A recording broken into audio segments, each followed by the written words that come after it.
of the codes of the process, and especially with the residential code, given that process, I think it would be a good to share these potential petitions with the mechanical standing committee as well as the residential standing committees, on the residential 12 through 23 being proposed by the mechanical ad hoc, so they have an opportunity to digest those in advance of the June meeting, that sort of thing. So that was something that's been talked about with the residential standing committee.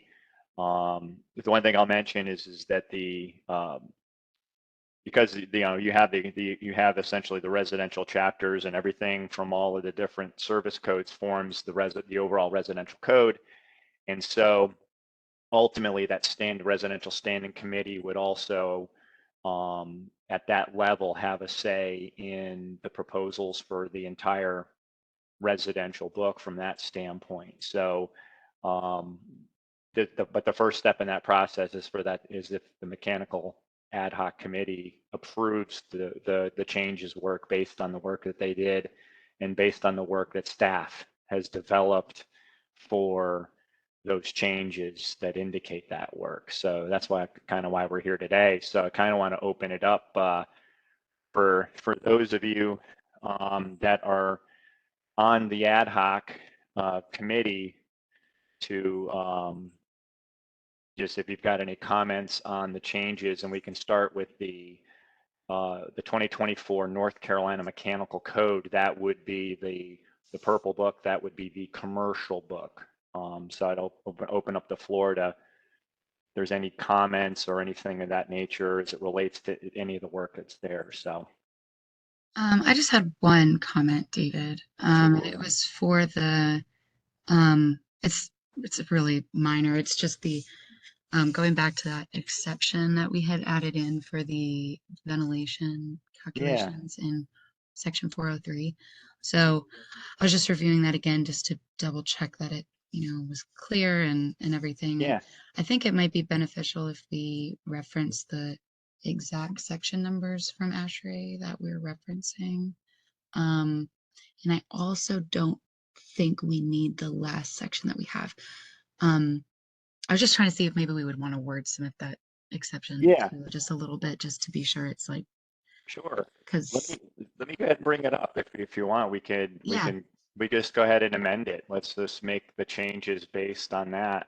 So I will bring up that document and I will share my screen with it. So chapter 4, NCMC. Yeah, I know we worked on that one there, and I know you had some notes on it. So I was definitely curious about that one, if you were going to have any specifics on it. Let me see. Let me share my screen. And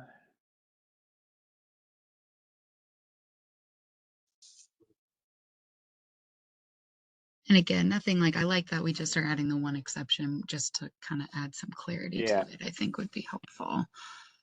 So I'm assuming you can see the Word document that I'm scrolling through. Great. Excellent. So that was 403. 403.3.1.1.2.3. Yeah, that subheadings. Right here. Yep. Okay. So I actually think, so we had said that it can be used for, I think maybe just we need to, instead of maybe 4 sections, like in lieu of sections, I just want to be sure it's written in maybe some, like maybe written more similarly to the header section that we're following, like that if you scroll up, like the, sorry, not that far up, just right above where you were at, that where it says the outdoor air intake flow, like, shall be determined in accordance with sections 3.1 through 3.4. Maybe, I don't know, I wanted to get your thoughts on if just saying use of simplified procedure for multiple zone 4 sections I don't know. I'm not sure exactly how all the exceptions are written into the code, if Yeah, that makes sense, or if maybe it needs to be changed. But that's more just wordsmith. What I thought would be helpful though is since we call out the ASHRAE 62 and the year simplified procedure, calling it its section number as well, which was 6.2.4.3 in ASHRAE. I think maybe it would be helpful for just designers looking for that section. So we could say use of ASHRAE 6290, 2019 simplified procedure section. Section 6.2.4.3. Mm-hmm. And I actually think so. The last section we had there, the 403.3.1.1.2.3.4, I actually think this is only replacing 3.1 and 3.2. That 3.4, we can still Yeah. use what's written in the code because it's just looking at taking the, it's the next one, Gotcha. that corrected Yeah. version and dividing by the efficiency. So what we're Gotcha. doing, ASHRAE is just giving us a different efficiency number, but So we're we still want to using delete that. that. I So, don't think we need, I think it's just for sections 3.1 and So- 3.2. okay, so let me do that. And what I'll do is when I'll just make this change here and do this, and then I'll correct the code change form document later, Mm-hmm. just so, in interest of time, but I'll note that here. Okay, so does that seem reasonable to note that? And then I guess just add and between the 3.1 and 3.2 instead of the comma. Oh yeah, good point.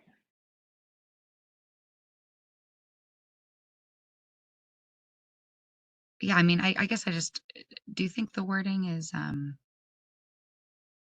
guess, makes sense code-wise? I mean, do you think that's acceptable code-wise? Okay. Yeah. Okay. Like it's No, I clear think that. that's reasonable. Okay. Okay. But that was all I had, comments-wise. Just wanted to add Sure. some clarity to that, but. Yeah. Did anybody have any other comments or anything, or simply put, did anybody have enough time to kind of get through all that they wanted to? Because I know that was, we talked like around a week or so, and that's a lot to look at. We do have the ability to, we do have some more time, a little bit more time, if we need to consider this, if the committee needs to consider it more. But the work that staff did, we tried to obviously take the notes associated with those meetings and incorporate those in here as best we could. So did anybody have any other comments or anything related to it, or are they good with the changes that were made in the documents, or folks not quite at a place to be able to say yes or no at this point? Well, I'll just be honest. I got to a couple of sections that I hold near and dear to my heart, but I didn't get to them all. And then I skimmed some, but that seemed like everything was in there that I remember talking about. So I'm good with staff's changes, and I didn't have any comments. Okay. Me as well, David. I'm good with these changes. Great. Thank you, Reggie. Thank you, Ken.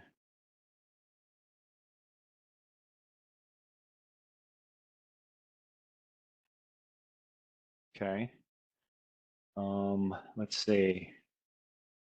And then I already mentioned before, Dick Flowers from City of Raleigh had mentioned that he had looked at this mechanical code and was good with the changes that were made as well.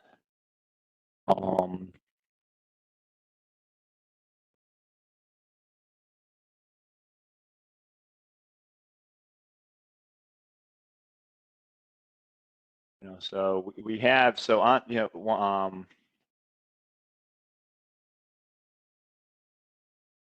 so our ad hoc was 7 members. We've got 4 here. So we do have a quorum at least for that. I mean, we're in a position to want to, based on the changes that were made today and no other changes to the proposed 2024 North Carolina Mechanical Code as developed by this mechanical ad hoc. Are we at a position now where we want to propose to do a vote on this, and if so, then Chair McDonald, you would want to motion, you get a motion and a second on that, and then we could vote on it based on the attendance, because we do have 4 out of the 7 members here. Yeah. I mean, I am also good with the changes, so I'd Okay. propose that to bring forth a motion to approve the proposed 2024 North Carolina Mechanical Code. Do I have a second? Second. Okay, and I'll open it for any more discussion, but And so who was the first on this? The first was myself. Is that Ken. Yep. and then Yep. Ken is the second. And then Ken. Great. Thank you. Thank you for confirming. And is there any further discussion from anybody before we take a vote? I know we kind of discussed already, but all right. Well, if we We do a have roll no call. further discussion, yeah, we'll do a roll call vote. David, do you want to do the roll call? Sure. So roll call vote for those of you online. Chair Natalie McDonald. Aye. Okay. Dick Flowers. Aye. Reggie Hucks. Aye. And Ken Pierce. Aye. Great. So the motion passes. And so, yes, so staff, what staff was going to do is we're going to say that this has been recommended by the mechanical ad hoc. We will pull this together and add it to the agenda for as of 4/19/23. We'll pull that into the agenda for June for a B petition. The number for this particular petition will be determined once, whether it's a B1 or B2, whatever it is, and the order will be dependent on a meeting with Chair Bridget Herring and staff to discuss the order of the B items for establishing the agenda for the June meeting, and that'll happen. Likely is going to happen probably during the first week of May is typically when we get together to do that, so that we can get the actual agenda out to folks and post it on the website and so on and so forth. So with that, so we have with those changes, that petition will move forward. So the next up would be the 2024 North Carolina Residential Code, chapters 12 through 23.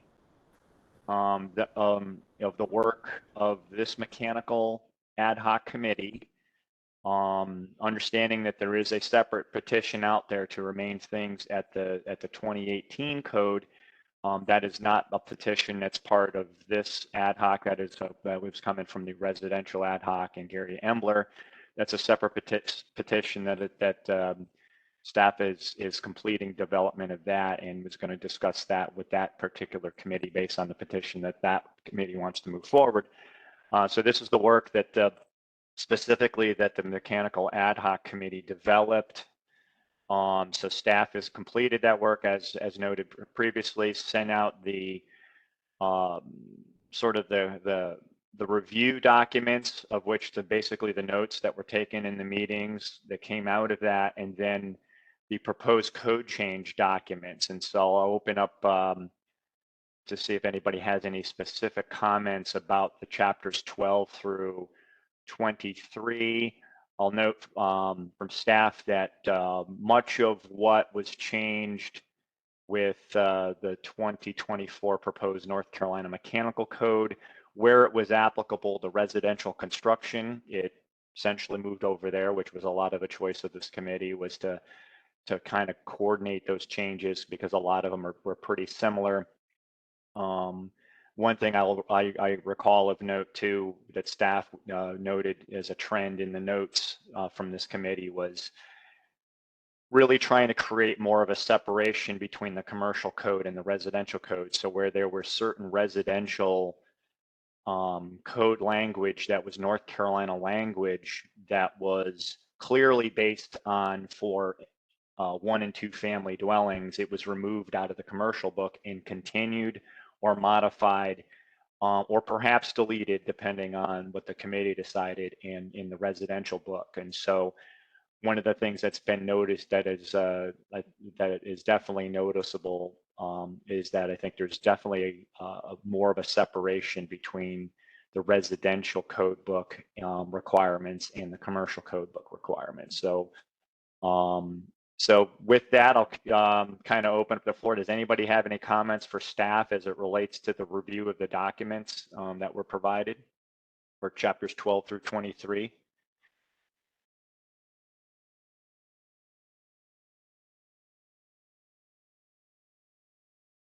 Well, I think it's a big improvement.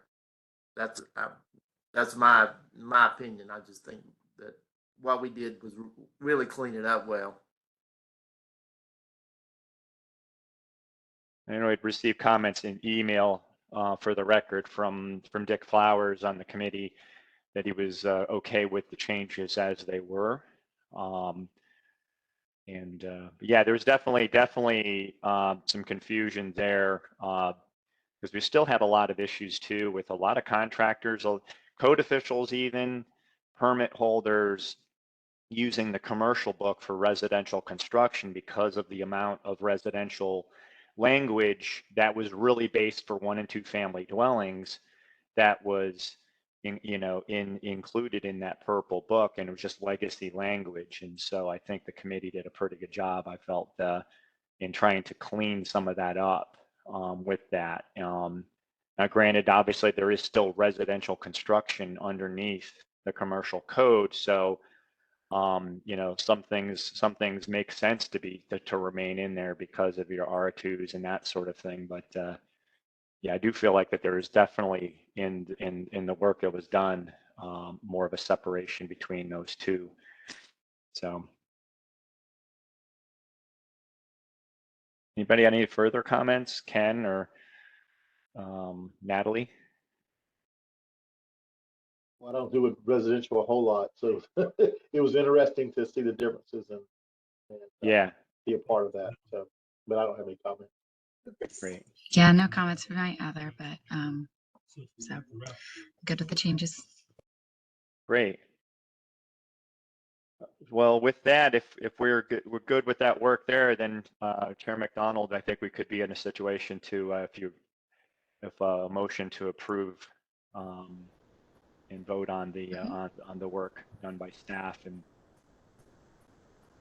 Yeah, I guess I'll open it to, does anybody want to bring forth the motion? Dick or Reggie, given that this is more in your court, the residential. I'll make a motion that we accept the changes in the residential code. Right, and I'll second that. great. So any discussion before we move to a vote?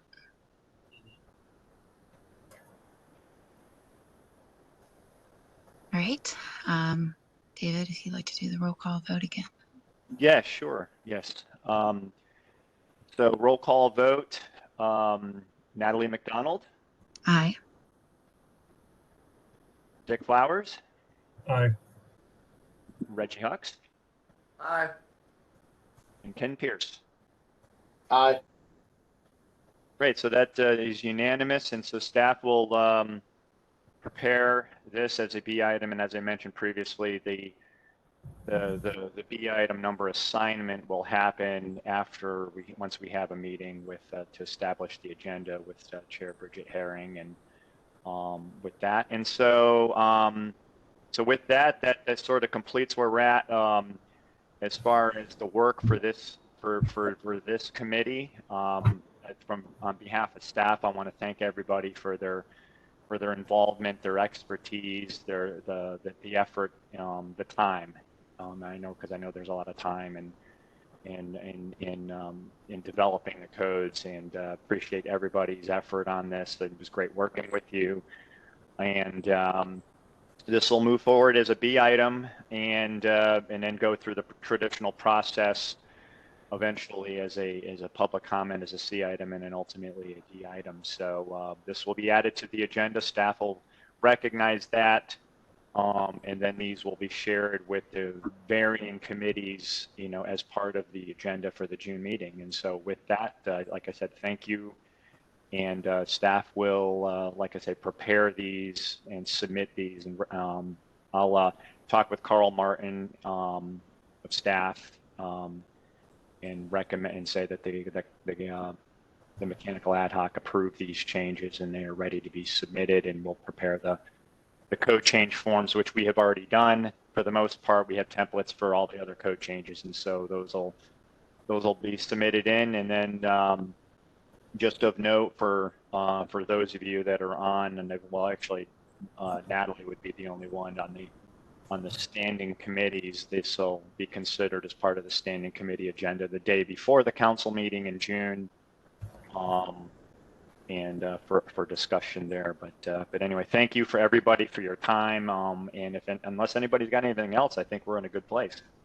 Yeah, no, thank you, David, for all of your help in pulling this together and helping us through the process. And thank you to everybody who, again, I know it was a lot of time, so I just appreciate everybody being willing to help and volunteer in this capacity and serve on this committee. So I just wanted to also say thank you to everybody.